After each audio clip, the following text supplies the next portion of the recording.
الشیطان الرجیم بسم اللہ الرحمن الرحیم لقد كان لكم في رسول الله أسوة حسنة صدق الله المولى العظيم وصدق رسوله النبي الأمين الكريم ونحن على ذلك من الشاهدين والشاكرين إن الله وملائكته يصلون على النبي يا أيها الذين آمنوا صلوا عليه وسلموا تسليما اللهم صل على سيدنا شفيعنا ومولانا محمد وعلى آل سيدنا شفيعنا ومولانا محمد وبارك وسلم صلاة وسلاما عليك يا رسول الله اللہ تبارک و تعالیٰ کا فضل و کرم ہے کہ اس نے ہمیں عقائد نامدار مدنی تاجدار دوانم کے مالک کا گلشن ہستی کے ولی فیصل بہار سید عالم نور مجسم طاقت عالم و کمین عالم دور سیدنا محمد مصطفیٰ احمد مصطفیٰ صلی اللہ علیہ وآلہ وصحبہ وسلم کی امت میں پیدا فرمائے ہم اور آپ رحمۃ الرحمین کی بارگاہ میں جمع ہیں دعا کرتے ہیں پروردگار ہماری عبادات کو اپنے حبیب صلی اللہ علیہ وآلہ وسلم کے خیر شرف قبولیت عطا فرمائے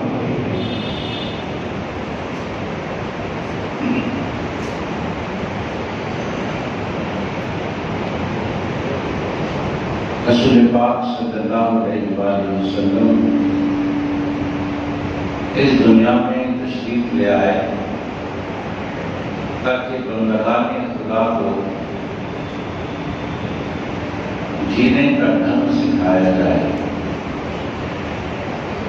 اللہ رب العزت نے ارشاد فرمایا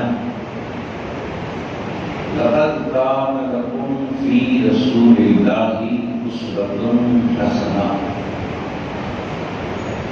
تمہارے لیے حیات کا نمونہ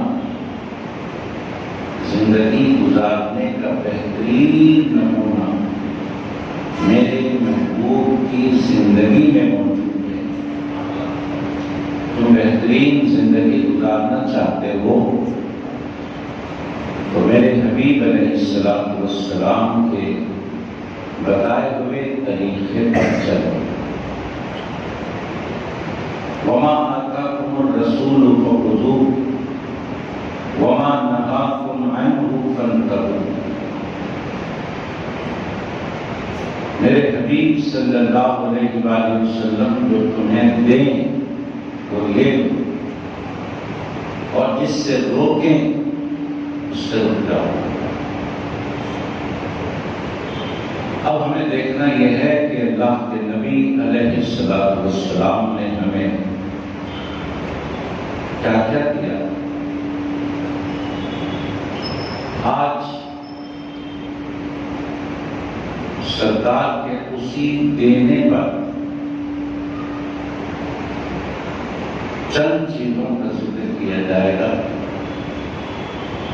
جن میں ایک چیز ہے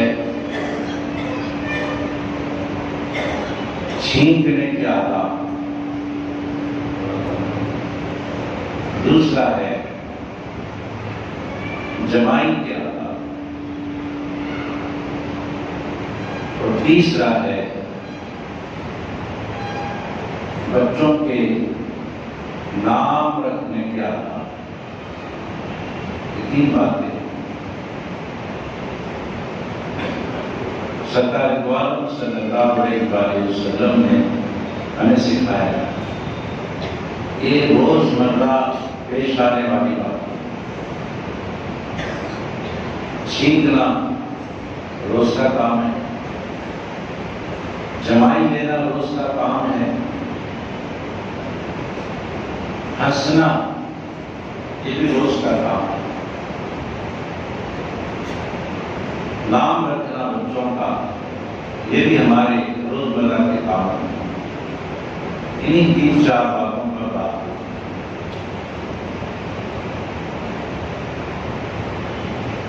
نمبر 1 چھینک. حدیث شریف میں آتا ہے کہ چھینک اللہ کی طرف سے ہوتی ہے اور جمائی شیطان کی طرف سے. جب کسی کو چھینک آئے اس کو چاہیے، سنت طریقہ ہے کہ وہ کوئی کپڑا وغیرہ اپنی ناک پر رکھ کر چھینکے یا اپنا ہاتھ رکھ کر چھینکے. ایسے ہی نہیں چھینکے بغیر کوئی کپڑا لگائے. سنت یہ ہے کہ کپڑا لگا کر چھینکے. اور چھینکتے وقت ایک بات کا خیال رکھے کہ بڑی آواز نہ نکالے، جس قدر ہو سکے کم آواز نکالنے کی کوشش کریں. اور جب چھینک آئے تو کہے الحمدللہ، الحمدللہ کہے. یہ سنت طریقہ ہے، سرکار کا بتایا ہوا طریقہ ہے. چھینکنے کے بعد الحمدللہ تھوڑا بڑی آواز سے کہے تاکہ سننے والے کو الحمدللہ سن کر جواب دے. اگر کوئی بندہ صرف چھینک کر خاموش ہو جاتا ہے، الحمدللہ نہیں بولتا، تو سننے والے بھی جواب دینے کے ذمہ دار نہیں ہوتے. اگر وہ الحمدللہ بولتا ہے تو پھر اس کا جواب دینا ضروری ہو جاتا ہے آگے والے پر، سننے والے پر. کہ وہ کہے یرحمک اللہ. چھینکنے والا الحمدللہ، سننے والا چھینک سننے والا نہیں، الحمدللہ سننے والا. جواب میں کہے یرحمک اللہ، اور اس کا یرحمک اللہ جب سنے تو پھر چھینکنے والا یہ کہہ سکتا ہے یہدیکم اللہ، اللہ تمہیں ہدایت دے. الحمدللہ کا مطلب اللہ کی تعریف بھی ہے، اللہ کا شکر بھی ہے. یرحمک اللہ کا مطلب دعا ہے، اللہ تجھ پر رحم کرے. یہدیکم اللہ یہ بھی دعا ہے، اللہ تجھے ہدایت دے. سرور کائنات صلی اللہ علیہ وآلہ وسلم کی مجلس میں مسلمانوں کے ساتھ یہودی بھی بیٹھا کرتے ہیں، اور یہودیوں کو چھینک اگر نہ بھی آتی تو وہ چھینکتے، تکلف کے ساتھ. چھینک نہیں بھی آتی تو چھینکنے کی نقل کرتے تاکہ چھینکنے پر ہمارے سرکار ان کے لیے رحمت کی دعا کریں، یرحمک اللہ کہیں. مگر ہمارے سرکار علیہ السلام جب دیکھتے مسلمان نے چھینک کر الحمدللہ کہا تو اس کے لیے رحمت کی دعا کرتے، اور جب کوئی یہودی چھینکتا تو اس کے لیے رحمت کی نہیں کرتے، ہدایت کی دعا کرتے. یہدیکم اللہ، اللہ تمہیں ہدایت دے، تمہارا معاملہ درست کرے. تو چھینک اللہ کی طرف سے. جمائی سے شیطان بہت خوش ہوتا ہے. اور ایک چھینک کی بات، ایک بندہ ایک بات چھینکا، الحمدللہ کہا، تو جواب دینا ہم پر لازم ہو گیا یرحمک اللہ. پھر تھوڑی دیر سے چھینکا، پھر جواب دینا لازم ہو گیا، پھر تھوڑی دیر سے اسی بیٹھک میں اسی مجلس میں چھینکا، پھر جواب دینا لازم ہو گیا۔ فرمایا گیا اگر وہ 10 بار چھینکے تو پہلی بار، دوسری بار، تیسری بار تمہیں جواب دینا لازم ہے۔ اس کے بعد 3 بار کے بعد آپ جواب دے بھی سکتے ہیں اور جواب نہیں بھی دے سکتے ہیں۔ اگر آپ 3 بار کے بعد چوتھی بار سے جواب نہ دیں تب بھی کوئی آپ پر گناہ نہیں ہوگا، 3 بار تک آپ پر لازم ہوگا۔ یہ بات بھی یاد رکھیں۔ جمائی بھی آتی ہے انسان کو، لیکن جمائی آنا اچھی بات نہیں ہے، اس کو جس قدر ہو سکے روکیں۔ چھینک آتی ہے تو روکنے کا نہیں ہے، چھینکنا۔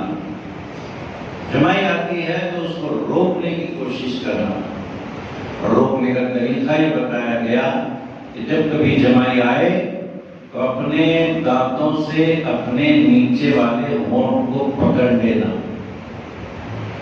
جب ہم اپنے دانتوں سے اپنے نیچے والے ہونٹ کو پکڑ لیتے ہیں تو جمائی رک جاتی ہے۔ جب جمائی لیتا ہے انسان تو شیطان خوش ہوتا ہے، تو شیطان کو خوش کرنا نہیں ہے جمائی لے کر، جمائی روک کر شیطان کو بھگانا۔ اور جمائی لیتے وقت میں ایک بات کا خیال رکھیں کہ آواز نہ نکالیں، ہو کی آواز نہ نکالیں جمائی کے وقت، کیونکہ جمائی سے شیطان خوش ہوتا ہے، اور ساتھ میں اگر آواز نکلے تو اور خوش ہو جائے گا، تو شیطان کو تو خوش کرنا ہے۔ فرمایا گیا روکیں۔ اور ایک بات، جب جمائی آئے تو اس کو روکنے کا ایک طریقہ یہ ہے کہ جیسے ہی جمائی آنا شروع ہو تو یہ سوچیں، یہ خیال کریں کہ کبھی کسی پیغمبر کو جمائی آئی ہی نہیں، کسی بھی پیغمبر کو کبھی ایک بار بھی جمائی نہیں آئی۔ یہ اگر سوچ لیں تو سوچنے سے ہی جمائی ختم ہو جاتی ہے۔ یہ بھی اب اس کے باوجود اگر جمائی آ رہی ہے تو اس کا طریقہ یہ بتایا گیا کہ آپ اپنا ہاتھ، بایاں ہاتھ، اگر آپ بیٹھے ہوئے ہو تو بایاں ہاتھ یوں پلٹا کر اپنے منہ پر رکھ لیں، اپنا منہ بند کر لیں، بائیں ہاتھ کا یہ حصہ منہ پر بند کر لیں، کیونکہ اگر آپ یہ ہاتھ اپنے منہ پر نہیں رکھیں گے اور منہ کھول کر آپ جمائی لیں گے تو شیطان آپ کے منہ میں داخل ہو جائے گا۔ اس کو روکنے کے لیے ہاتھ لگانا۔ اگر آپ کھڑے ہوئے اور کھڑے ہونے کی حالت میں جمائی آتی ہے تو پھر آپ کو بایاں ہاتھ نہیں بلکہ سیدھا ہاتھ اپنے منہ پر لگانا ہوگا۔ سیدھے ہاتھ کی ہتھیلی کا پچھلا حصہ، کھڑے اگر ہوئے تو پھر وہ سیدھا ہاتھ لگانا۔ یہ جمائی کا آداب۔ استغفر اللہ پڑھنا جمائی آنے پر۔ بہرحال چھینک اور جمائی، یہ دو چیزوں کے بارے میں خیال رکھیں۔ رہا ہنسنے کے بارے میں، ہنسنا بھی ہمارا روزمرہ کا کام ہے۔ ہنسنے میں کیا احتیاط برتنی ہے، ہنسنے میں ہمیں کیا آداب بچا لانا ہے، وہ بھی سنت مصطفیٰ علیہ السلام و تسلیم سے ہمیں رہبری ملتی ہے۔ سرکار نے ہمیں ہنسنے کا طریقہ بھی اپنے عمل سے بتایا۔ صحابہ کرام رضوان اللہ علیہ مجمعین فرماتے ہیں کبھی ہم نے سرکار کو منہ کھول کر ہنستا ہوا نہیں دیکھا، منہ ایسا کھول کر ہنسے کہ پرجیب نظر آئے، ایسا ہم نے کبھی سرکار کو ہنستا ہوا نہیں دیکھا۔ ہنسنے کی 3 قسم ہوتی ہیں۔ ایک ہوتا ہے تبسم، دوسرا ہوتا ہے ذہن، ذہن ضاد ہا کاف ذہن، اور تیسرا ہوتا ہے خیخہ۔ تبسم کا معنی ہے مسکرانا، صرف مسکرانا، آواز اس میں نہیں نکلتی، مسکرانے کو تبسم کہتے ہیں۔ ذہن کہتے ہیں کم آواز میں ہنسنا، اتنی کم آواز میں کہ اپنے بازو والا سن سکے، جنہیں اتنی کم آواز میں جتنا کہ خود ہم سن سکیں، بازو والا نہیں، ہم خود سن سکیں، اسے کہتے ہیں ذہن۔ اور خیخہ بڑی آواز سے ہنسنے کو کہتے ہیں، اتنی آواز میں کہ آپ کے علاوہ بھی کوئی دوسرا سن لے، اس کو خیخہ بولتے ہیں۔ تبسم بغیر آواز کے مسکرانا، ذہن اتنی آواز میں ہنسنا کہ خود کو سنائی دے، خیخہ اتنی آواز میں ہنسنا کہ اپنے علاوہ بھی کسی کو سنائی دے۔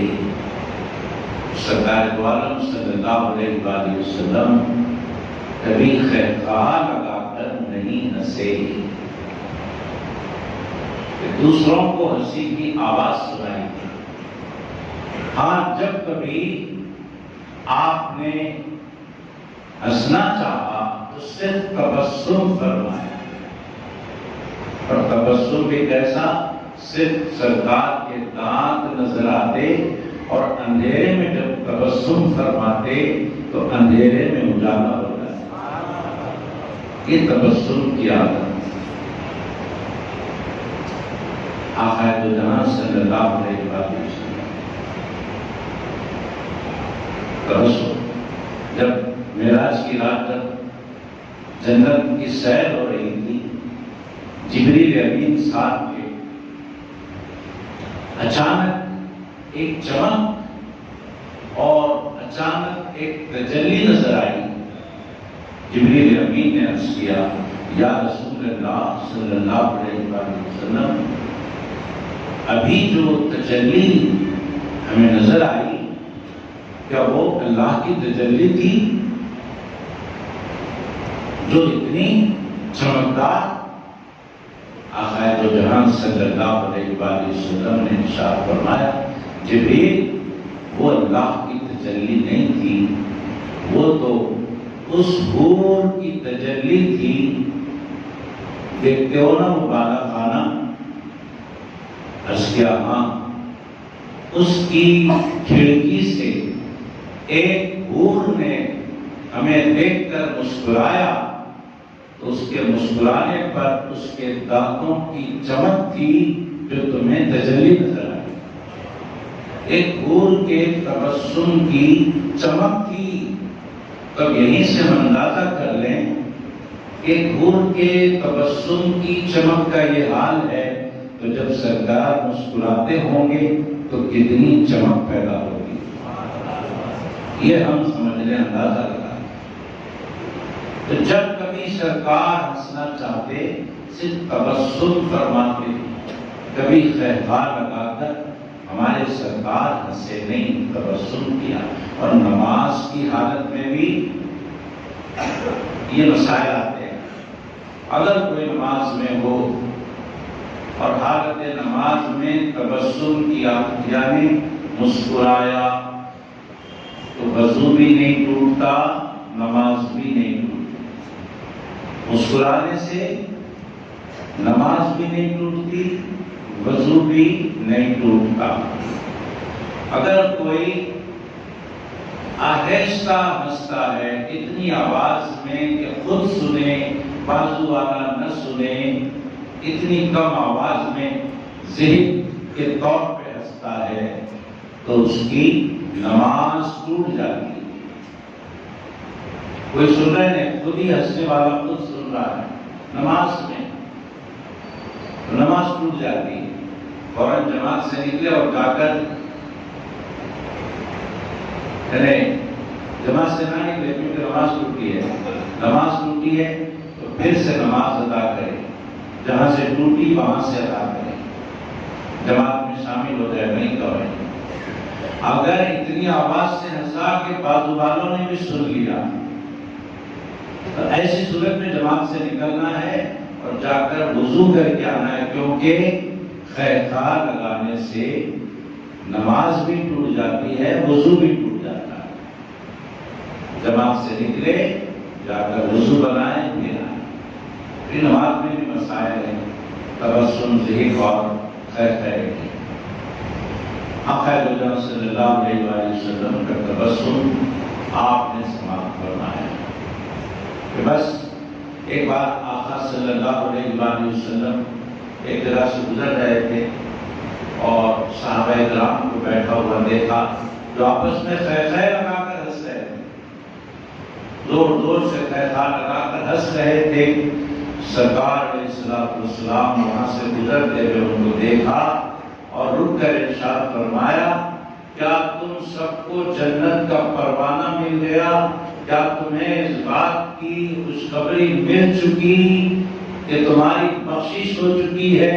کیا اللہ نے تمہاری مغفرت فرما دی ہے جو تم اتنا ہنس رہے ہو؟ سارے صحابہ خاموش ہو گئے۔ یعنی سرکار کا مطلب یہ ہے کہ آواز لگا کر ہنسنا ایک مومن کے لیے سزاوار اور ایک مومن کے لیے اچھی بات نہیں ہے۔ مومن تو ہمیشہ اس خوف میں اور اس امید میں رہنا چاہیے کہ اللہ اگر رحم فرمائے تو میری بخشش ہو جائے گی، اگر وہ کرم نہ کرے تو پھر مجھ سے حساب لیا جائے گا۔ اس خوف اور امید کے بیچ ایک مسلمان آخری دم تک رہنا ہے۔ ایک مسلمان کو زیب نہیں دیتا کہ وہ بڑی بڑی آواز سے ہنسے۔ مومن تو ہمیشہ خوف اور امید کے بیچ رہے۔ کیا تمہیں مغفرت کا پروانہ مل گیا تو تم اتنا ہنس رہے ہو؟ سب کے سب خاموش ہو گئے۔ حالانکہ صحابہ کرام جنتی ہوتے ہیں، سرکار کو ایک نظر کوئی دیکھ لیتا ہے ایمان کی حالت میں تو وہ جنتی ہو جاتا ہے۔ اس کے باوجود حضور صلی اللہ علیہ وآلہ وسلم کا یہ فرمانا ایک تو خشیت الہی کی دعوت دینا تھا، اور دوسری بات یہ تھی کہ صحابہ کے بعد والے اس بات کو یاد رکھیں کہ سرکار نے صحابہ کو اتنی سخت تاکید فرمائی ہے تو پھر صحابہ کے بعد والوں کو تو سوال ہی پیدا نہیں ہوتا اتنی زور زور سے ہنسنے کا۔ یہی آداب مسجد کے بھی بتلائے گئے۔ مسجد میں بھی بڑی آواز سے بات نہ کریں، مسجد میں بڑی آواز سے مت ہنسیں، مسجد میں دنیا کی باتیں نہ کریں۔ یہ سب مسجد کے آداب۔ بڑی آواز سے ہنسنا اللہ رسول کو پسند نہیں، سرکار کبھی نہیں ہنسے۔ اب رہی ناموں کی بات، اپنے وقت کے بالکل آخری لمحات میں ناموں کے بارے میں ہم بتاتے ہیں۔ نام رکھنا بھی ہمارے پاس روزمرہ کا کام۔ بچوں کی پیدائش روزانہ ہوتی ہے، روزانہ نام رکھے جاتے ہیں۔ نام رکھنے کے بارے میں سوچ سمجھ کر نام رکھیں، اچھے نام رکھیں، کیونکہ نام کا بھی اثر ہوتا ہے۔ بعض کم علم لوگ، بعض جاہل لوگ عجیب سوال کرتے ہیں، تو سوال سن کر دکھ ہوتا ہے۔ پوچھتے بعض لوگ، مولوی صاحب ہمارا بچہ بہت ضد کرتا ہے اور بہت ستاتا ہے، ضد کرتا ہے، اس کا نام عمر ہے، کیا اس کا نام بدل دیں؟ نعوذ باللہ۔ یعنی ان لوگوں کے ذہنوں میں یہ ہے کہ عمر نام کے بچے ضدی ہوتے ہیں، عمر نام کے بچے شرارتی ہوتے ہیں، ضد کرتے ہیں، شرارت کرتے ہیں۔ استغفر اللہ، کتنی بری بات ہے۔ ناموں کا اثر ضرور ہوتا ہے، مگر اچھے ناموں کا اچھا اثر ہوتا ہے، برے ناموں کا برا اثر ہوتا ہے۔ اچھے نام کا برا اثر دینا یہ جہالت ہے، یہ کم علمی ہے، ایسا ہرگز نہ سوچیں۔ حضرت عمر رضی اللہ تعالیٰ عنہ کا نام تو اتنا مبارک نام ہے کہ بزرگان دین فرماتے ہیں کہ اگر بچہ ضدی ہے، اگر بچہ شرارتی ہے اور وہ ضد کرتا ہے، شرارت کرتا ہے، تو اس کے سینے پر عمر لکھو، وہ شرارت کرنا چھوڑ دے گا۔ سرور کائنات صلی اللہ علیہ وآلہ وسلم ارشاد فرماتے ہیں جس راستے سے عمر گزرتے ہیں اس راستے سے شیطان نہیں گزرتا۔ نام کا اثر ہوتا ہے لیکن اچھے نام کا اچھا اثر ہوتا ہے، برے نام کا برا اثر ہوتا ہے۔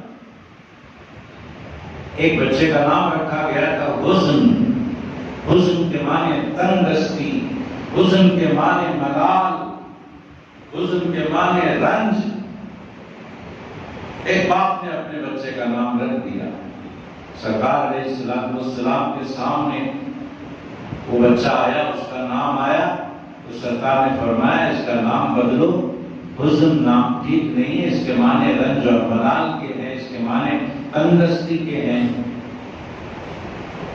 لوگوں نے نہیں مانا اور کہا نہیں، اس کے باپ نے بڑی خواہش سے نام یہ رکھا ہے، وہی نام رہنے دیجیے۔ سرکار خاموش ہو گئے۔ اس کے بعد خود وہ نام والا کہتا ہے کہ زندگی میں ہر وقت میں تنگس رہا، ہر وقت تنگیوں میں رہا، کبھی خوشحالی مجھ پر نہیں ملی۔ نام کا اثر ہوتا ہے۔ انبیاء کے نام رکھیں، ان کے صفات کا پردہ آتا ہے۔ صحابہ کے نام رکھیں، ان کے صفات کا پردہ مرتب ہوتا ہے۔ اور یہ اللہ کے نام رکھیں، ان کے ناموں کا اثر آتا ہے۔ اچھے اچھے نام رکھیں، ہر نام رکھا گیا۔ امام حسن کا سرکار دو عالم صلی اللہ علیہ وآلہ وسلم نے فرمایا ہر مت رکھو، یہ نام بدل دو، ان کا نام حسن رکھو۔ امام حسن کا نام، امام حسین کا نام سرکار نے رکھا ہے۔ اور محمد اور حسین یہ دو ایسے نام ہیں جو سرکار سے پہلے کسی کا نام محمد نہیں تھا، امام حسین سے پہلے کسی کا نام حسین نہیں تھا۔ یہ بڑے مبارک نام۔ اب ہر بچے کا نام محمد تو رکھ نہیں سکتے، کرنا کیا؟ نام کے ساتھ محمد لگا دینا۔ اسی لیے تو نام کے ساتھ محمد لگاتے ہیں تاکہ برکت رہے نام کی۔ اور نام محمد کی برکت اتنی ہے کہ پوچھیے گا۔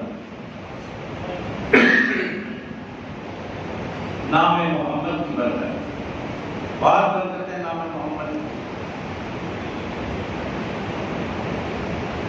حدیث شریف میں آیا دوزخ میں حافظوں کو ڈال دیا جائے گا، کچھ حافظوں کو دوزخ میں ڈال دیا جائے گا۔ ان کا گناہ یہ ہوگا کہ پوری قرآن تو یاد ہے، نام محمد یاد نہیں ہے۔ نام محمد یاد نہیں ہے، پوری قرآن یاد ہے، دوزخ میں ڈال دیا جائے گا۔ چونکہ قرآن حفظ کیے تھے، اللہ کو رحم آئے گا، جبریل سے فرمائے گا اللہ جبریل جاؤ ان تمام حافظوں کو نام محمد یاد دلاؤ۔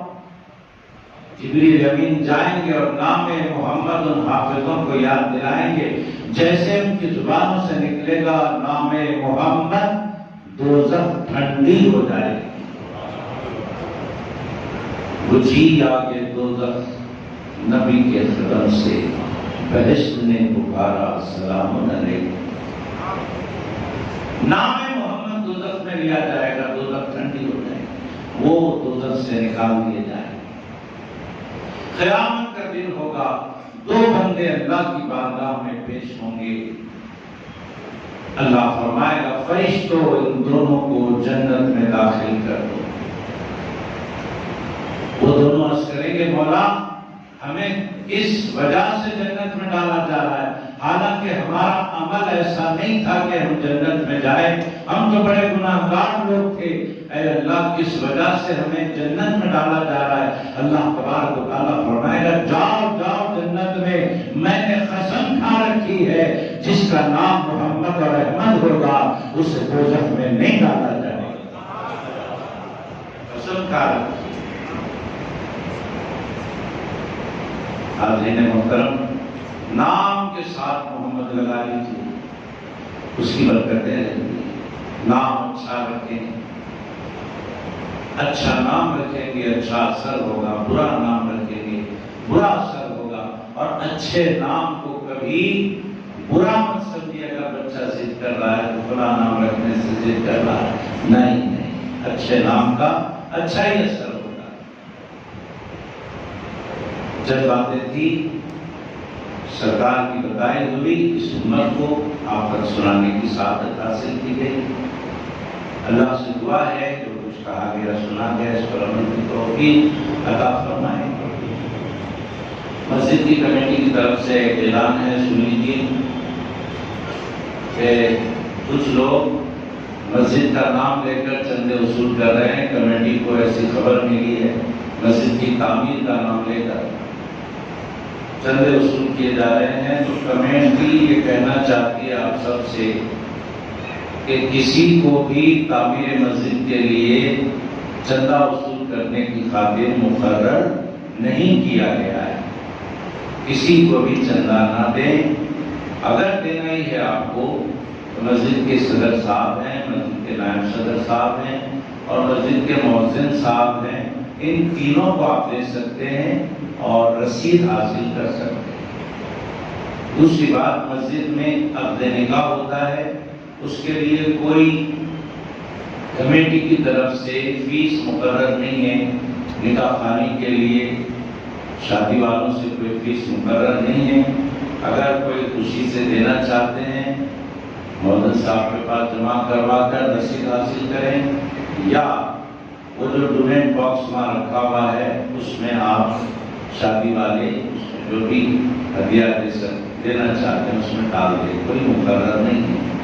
اور ایک اعلان یہ کہ ہمارے محلے تارلا کنڈے کے نوجوانوں کی طرف سے آج بعد نماز عشاء ہماری بستی تارلا کنڈے میں جلسہ عزت رسول علیہ السلام اور فیضان غوث اعظم رضی اللہ عنہ جلسہ منعقد ہوگا۔ ہمارا بھی اس میں ابتدائی بیان ہوگا، اس میں آپ لوگوں سے شرکت کی خواہش کی گئی ہے۔ اور کچھ بیماروں کے نام فریدہ بیگم، مہندہ بیگم، شیخہ بیگم، بیگم، رفیق بیگم، زرن بیگم، زوحان، سمیر محمد، صابرہ بیگم، محمد سعید، اللہ تعالیٰ ان سب کو صحت کاملہ عطا فرمائے۔ واخر دعوانا ان الحمد للہ